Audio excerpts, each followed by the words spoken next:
প্রকৃতি এই শব্দটার মধ্যেই যেন লুকিয়ে আছে শান্তি, সৌন্দর্য আর জীবনের মূল সুর। আমরা মানুষ যতই আধুনিক হই না কেন, আমাদের অস্তিত্বর শিকড় কিন্তু এই প্রকৃতির মধ্যেই গভীরভাবে প্রোথিত।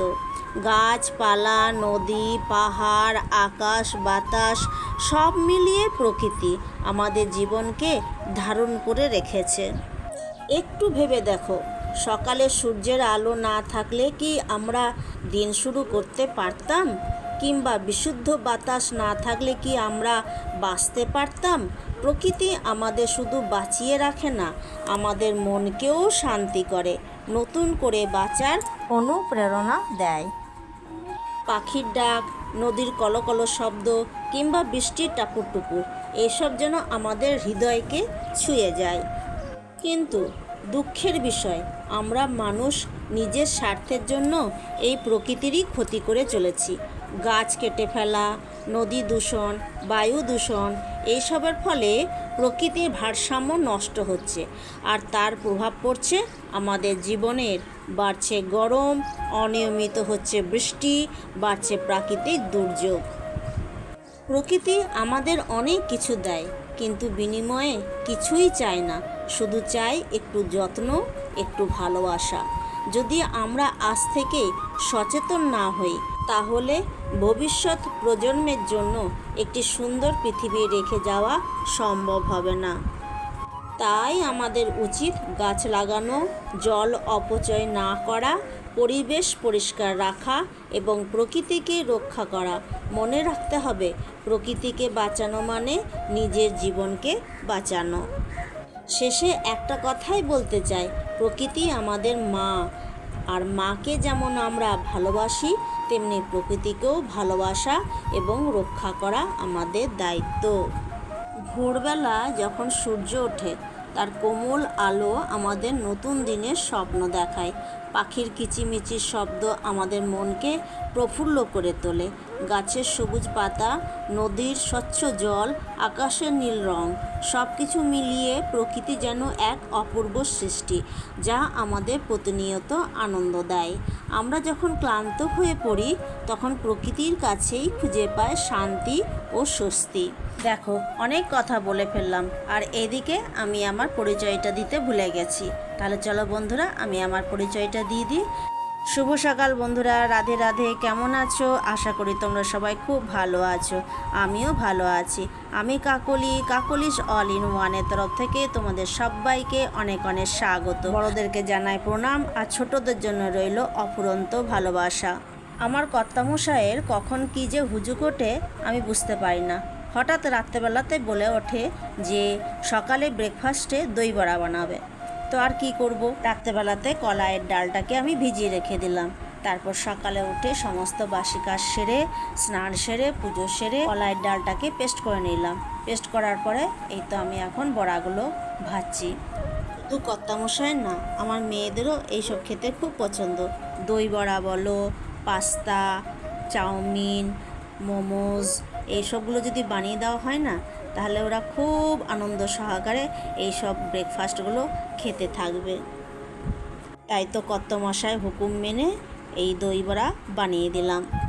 কর্তামশাই বাইরে কোথাও গেলেই কাঞ্জি বড়া, দই বড়া, ইডলি, ধোসা এসব খেতে পছন্দ করে। তাই তো মাঝে মাঝে ঘরেও বানাতে বলে। হয়তো ভাবে যে আমি তো বাইরে এসব খেয়ে বেড়াচ্ছি, এরা তো খেতে পায় না, তাও একদিন যদি ঘরে বানানো যায় সবাই মিলে খাওয়া যাবে। তো আমি এই দই বড়াগুলো বানিয়ে পরে একটু যাব ডাক্তার দেখাতে। তাই তো খুব তাড়াতাড়ির মধ্যে এই দই বড়াগুলো আমাকে বানাতে হচ্ছে। তো এই দই বড়াগুলো বানিয়ে পরে আমি রেডি হব। শুভ সকাল বন্ধুরা, রাধে রাধে। আমি কাপড় পরে রেডি হয়েছি, একটু ডাক্তার দেখাতে যাচ্ছি। ওই পায়ের তলাতে আমার কুলাঠি আছে না, সেটারই ওষুধ আনতে যাচ্ছি। কর্তামশাই বললো যে চলো তো দেখিয়ে দিই। তো আমার তো মনে হয় না যেটা ঠিক হবে। মনের শান্তির জন্য যা হচ্ছে, হোমিওপ্যাথিক ওষুধ এটা, দেখি দেখা যাক। বলেছে 3 মাস ওষুধ খেতে বলেছে, দেখি 3 মাস পর্যন্ত ওষুধ খাবো, দেখা যাক ঠিক হয় কি না। তো আমি আর আমার কর্তামশাই যাব।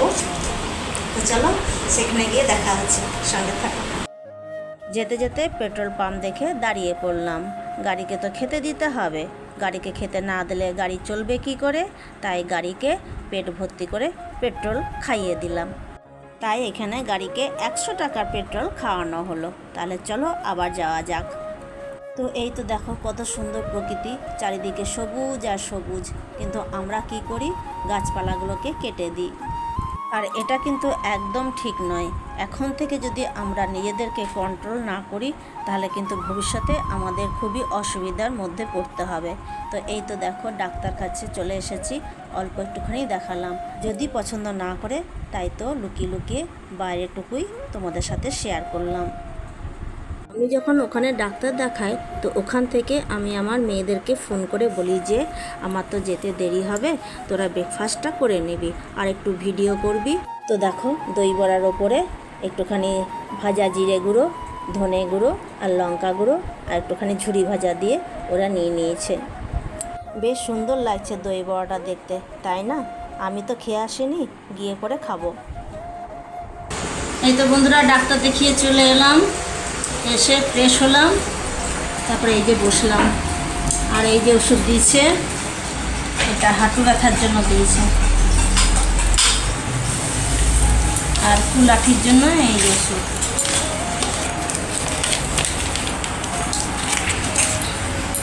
তিন বেলাতে 3টে করে ওষুধ, সকালে এটা, দুপুরে এটা, সন্ধ্যায় এটা, 3টে করে খেতে হবে। এই তো গেল আমার ওষুধ। এগুলো দেখি, এটা 1 মাসের ওষুধ দিয়েছে, 1 মাস খেয়ে দেখি কেমন কি রেজাল্ট বেরোচ্ছে। তারপর আবার এইটা মানে কুলাঠিটা বলছে লং টাইম করে যেতে হবে, আর হাঁটু ব্যথাটার জন্য এটা বলছে খান, দেখবেন এটা ঠিক হয়ে যাবে হাঁটু ব্যথাটা। দেখা যাক এখন কতদূর কী হচ্ছে। এটা আমার হলো, এটা হচ্ছে আমার বড় মেয়ে, মাথার চুল উঠছে, চুল ওঠার জন্য এই ওষুধ দিয়েছে।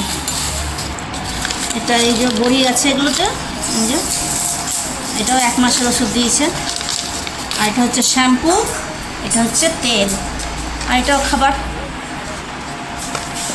এটা বলছে সপ্তাহে 3 দিন শ্যাম্পু করতে বলেছে। এই শ্যাম্পুটা করার পর মাথার চুলটা শুকিয়ে তারপরে তেল লাগাতে হবে। আর এই ওষুধগুলো খাবার। এই তো ওষুধ হলো। আমরা দই বড়া তো খেয়ে যায়নি, এই জন্য দই বড়াটা এখন এসে খাচ্ছি। এই যে